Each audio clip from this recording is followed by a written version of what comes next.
was in the middle of editing um, this free agents video, and a little bit of news came across that Chadwick Boseman passed away at the age of 43 due to colon cancer, a 4-year battle. And I just wanted to share my thoughts on that. And I was first introduced to him. For me personally, it was Draft Day was the first time I actually saw him as an actor when he played Vontae Mack. Um, and I watched that movie like a lot, man. That's actually one of my favorite movies. But he did phenomenal in that role. And then as a reverse, I actually realized he played 42, and I ended up, watched 42 after that too, man. And he had roles in between where he played James Brown. He played I think it was Thurgood Marshall. Um, and then for me, obviously for everyone, his biggest role to a lot of people is Black Panther. Um, he was obviously one of the first uh, um, actors to bring a respectable black superhero to the big screen. No offense to Blade, but it's more like anti-hero. But um, with Chad Boseman, man, he just had like this aura about him. He was very respectful, um, and he appreciated his fans and everything, man. And it just for a lot of us kids like myself, man, I watched um, or I grew up on superheroes, um, and just to see a representation of us on a big screen, it means a lot.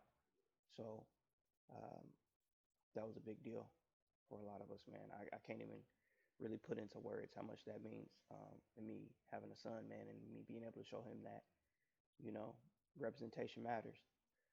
So so I just want to get on here and pay my respects to his family. Thoughts and prayers go out to them.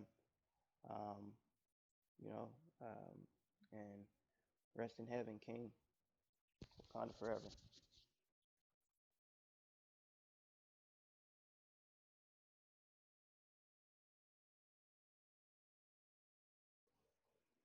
Hey, what's up, you guys? It's your boy, Mr. B. Thank you guys so much for joining me for this video. Today, we are talking about my top 5 free agents that are currently sitting in the free agency pool waiting to be picked up and their possible destinations. Now, I'm doing a face cam thing, man, because, I have problems public speaking and everything, and I felt like this would be a good way for me to work on them. So I really need you guys to just bear with me for a little bit because you may see some eyes wandering around or might hear me stutter a couple of times, but it's all good, man. You know what I'm saying? We're here to better ourselves. And without further ado, let's go ahead and get into it. So I have Jadeveon Clowney. He is my number one current free agent. I have him going to the Tennessee Titans. Now with Jadeveon Clowney, man, I have him going to the Titans because he was with Mike Vrabel from 2014 to 2017. So he had his best statistical year from the edge rushing position where he had 59 tackles and 9.5 sacks, which was more than any edge rusher had for the Tennessee Titans last year. And after dealing with their $9.5 million investment in Vic Beasley during training camp, I feel as though that position right there, it's a glaring need for them to fill. And um, Mike Vrabel knows Clowney better than anyone. He was able to get the most out of him from the outside linebacker position. The other team I have him going to is the Seattle Seahawks. Um, and that's kind of like a general thing where everyone kind of feels like he's probably going to end up back there. Now, he didn't wow anyone with his statistics last year. He only had about like 3 sacks, give or take. But he did where he didn't show up in sacks, he showed up in QB pressures and hurries. So with him on the field, they rushed about it was like 24.6% with hurries with a 4.8% sack rate, and without him, it was only 17.5%, and I think it was like a 3.8% sack rate. So right now, the Seahawks are currently relying on. They brought back Bruce Irvin, Benson Moyoya. Moyoya. I might say that wrong. My apologies, man. Um, last year's first round pick L.J. Collier, who didn't show up at all, and then they recently picked the rookie Darrell Taylor. So with that position being so unsure and not having a clear standout pass rusher, I mean, it's only space for Jadeveon Clowney to come back. Now, the reason why he's still sitting there in free agency is because he probably wants about 18 to 20 mil. He did say he didn't want to play for the Cowboys and the Saints, but neither one of those teams have the cap space right now to give him that 18 to 20 million. Now, a surprise team that I could potentially see him going to is the Kansas City Chiefs. Why? Kansas City Chiefs, they were able to make cap space out of nowhere to really re-sign Chris Jones and Kelsey and Patrick Mahomes. And so it was just kind of like, they had it was like 177,000 cap space, and now they're up in the millions. I'll post it right here. And it's a miracle what he's been able to do with that cap. So I wouldn't be surprised if Clowney just went there for an opportunity just to get to the Super Bowl, win the Super Bowl championship, and then hit free agency again, and hopefully, stack up on that free agency cash.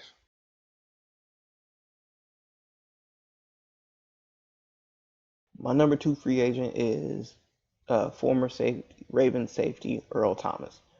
So if you haven't been in the news lately, Earl Thomas was released due to a fight that he had with his teammates. His teammate, and the rest of this Ravens leadership didn't want him around anymore, and so they sent him home from training camp. And I think it was because he threw a punch. They sent him home from training camp and ended up actually releasing him. So now he's sitting out there in free agency. A lot of people have been trying to throw around some spots where he could potentially go to. So here's my two spots. Obviously, my number one is Cowboys. The reason why is in 2017 he went to Jason Garrett and was like, "Hey, come get me, baby, come get me." So there's been a lot of contradicting reports. You got Ian Rappaport saying that the Cowboys brass has no interest.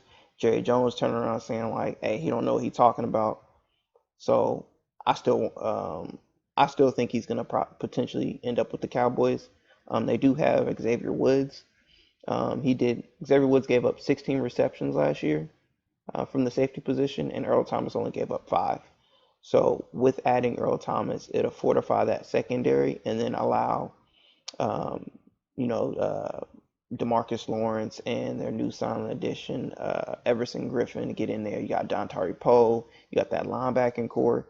You add Earl Thomas to that already stacked and talented Cowboys team, you're instantly looking at a Super Bowl contender. The next team I have him going to is the Philadelphia Eagles. So the Eagles had Malcolm Jenkins. I think they're paying about 7.5 million. He said he wasn't going to play for that amount, so they decided to just let him go. So in comes his replacement, Jalen Mills. I have no issues with Jalen Mills except for the fact that he has not been available or not been healthy for the past 2 years. He's been playing at the cornerback position. He hasn't played a full 16 games in his career ever. I think the most he's played was 15. So you take that, take the fact that you're taking a cornerback, switching him to safety, and he has yet to play a full 16 games. That leaves you very vulnerable at that position. I think they did pick up Will Parks at the safety position, which is cool, but at the same time, you're kind of like, okay, um, I can't really count on Mills, and I don't know what I'm going to get with Will Parks. And then you have Earl Thomas just sitting out there. You take this opportunity, you pull in Earl Thomas, you have now strengthened your secondary up, which you added Darius Slay and Nicole Roby-Coleman. And then you also take away that player from the Dallas Cowboys. So you prevent your division rival from getting stronger, and you strengthen up your own secondary. So it's a win-win situation for the Philadelphia Eagles. Now, a surprise team that I do have for Earl Thomas is the San Francisco 49ers. Why, might you ask?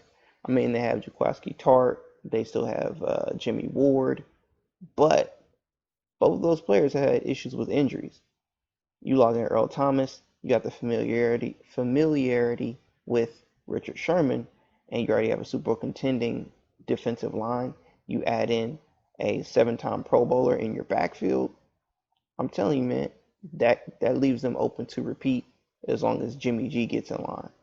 Which Jimmy G, I'm gonna say that for another video. So at number 3, I have former Saints offensive guard Larry Warford. So they released him due to cap restrictions and the fact that they drafted Cesar Ruiz, who will probably end up taking over his position at guard. Um, I have him going to the Kansas City Chiefs or the Carolina Panthers. So let's get into why I said the Kansas City Chiefs. So the Chiefs lost Duvernay Tardif and rookie Lucas Niang to the COVID back out or the COVID opt out. Let me not say back out. Which salute to both of them. I have nothing against you wanting to opt out to protect your family. And Duvernay Tardif, complete respect because he went and, he has a medical degree. So he's going to actually help people out who have COVID. So it leaves a gaping hole in their interior offensive line. So Larry Warford is a three-time Pro Bowler. His pass protection fell off a little bit last year, but um, his run blocking is still up there. So I would say it would still help out that rookie that they drafted in the first round, Clyde Edwards-Helaire. And the next we have the Carolina Panthers. The reason why I picked the Carolina Panthers is because you traded a 27-year-old five-time Pro Bowler straight up, no draft picks, no nothing, just for straight up player for player to the Chargers. For who, you might ask? They traded the Chargers in order to get a 31-year-old Russell Okung who has had health issues, thought about backing out due to COVID, and he hasn't had a Pro Bowl season since 2017. So the Panthers fan in me is very upset at that trade deal. But that leaves the position open for John Miller, I think it was. John Miller had like a 58.3 PFF ranking, and Larry Warford's got a 73.8. I think this is off the top of my head. I can't really remember, but I'm still upset at that trade. So forgive me if I sort of kind of go off on a tangent a little bit. I just didn't understand. I understood it because I feel like you're trying to free up some cap space, maybe, but you have a five-time Pro Bowl offensive guard that you traded for a left tackle who was 31, who was on the last year of his deal, but you traded it straight up, no draft picks. I'd have been okay if you got a draft pick out of it, but you didn't even get a draft pick out of it, my man. Like, that just, it baffles me. Like, I don't understand it. If you hear a clapping noise, it's me. I'm clapping because you clap when you get upset, and I was upset at this trade. It don't make no sense, man. Don't make no sense. But anyways, those are the two teams I have them going to. So my fourth free agent is safety Logan Ryan. He did play last year at cornerback, but he went on Good Morning Football and said that he was wanting to switch positions over to safety. So with this happening, between him and Earl Thomas kind of sitting out there, it was kind of hard for me to pick where I would expect him to go. But then I did see Grant Delpit for the Cleveland Browns. He tore his ACL, so he's out for the whole year. So I could kind of see Logan Ryan ending up there, if not Earl Thomas. So it was kind of hard not using two teams or the same teams for both players because they both essentially will end up playing the free safety position. But um, I think Logan Ryan would be a better fit for Cleveland possibly because Grant Delpit seemed more of like a free range safety, and Logan Ryan's a little bit younger. He could probably come in on a 1 year deal, or I'd like to think he would come in on a 1 year deal, just playing AFC. But another surprise team could potentially be the Ravens, possibly to replace losing Earl Thomas. But with Logan Ryan not really playing that much of the safety position, it's hard to tell if teams want him to come in and play that position. And with COVID, it makes it hard to work him out. So I would probably say, as of right now, Cleveland Browns is probably my only team that I think would be a potential fit for Logan Ryan. Now, if he switches back to the corner position, that opens up a whole new list of other teams that I potentially see him going to. So my number 5 free agent would be Josh Gordon. Now the NFL is fighting up their stance on marijuana, and I'm pretty sure that made Josh Gordon happy. Now they won't be getting suspended, but they still will be entering a treatment program. But like I said, Josh Gordon went high. Hey baby, he puts up them numbers, you dig? So I definitely see him going with either the Seahawks, um, playing opposite of, you can play opposite of DK Metcalf, you get to play opposite of Lockett, and you get to play one of the better quarterbacks in the league, voted number 2 overall by his peers in the NFL Top 100. We're not going to get into that, but I feel like Patrick Mahomes was robbed. That's about all I'm going to say for that one. But I definitely see him going back to Seattle and kind of doing like a redemption year with them, man, putting up phenomenal numbers, being able to play opposite and get some single coverage opportunities. Another team I can see him playing with is the 49ers. So with the 49ers, he posted a picture on his Instagram of him and Mike McDaniels, or Mike or Matt. I think it's Mike McDaniels, with a little brotherly caption with it.